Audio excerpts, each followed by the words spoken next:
Viral Mizan কেন গ্রেপ্তার হইলো বুঝলাম না। ভাইরাল মিজানকে কেন পুলিশ ধরে নিয়ে গেছে আমরা একটু জানবো।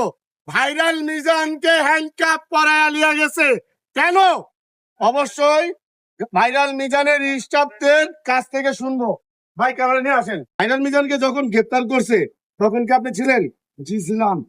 আচ্ছা, কাহিনী কি হয়েছে একটু বলতো। কাহিনী হচ্ছে সিটি কর্পোরেশনের লোক আসছে এদিক থেকে, আয়সা বলতেছে যে ফ্যান কাটা নিয়ে গেছে। ফ্যানটা কাটার পরে আমাদের এক পানিওয়ালা ছিল হকার, হকার আয়সা বলতেছে মামা আপনার ফ্যান কাটা নিয়ে যেতেছে কে নিছে? সিটি কর্পোরেশনের লোক। হ্যাঁ, নেওয়ার পরে ওই পানিওয়ালা এসে বলতেছে মামা আপনার ফ্যান তো খুলে নিয়ে যেতেছে।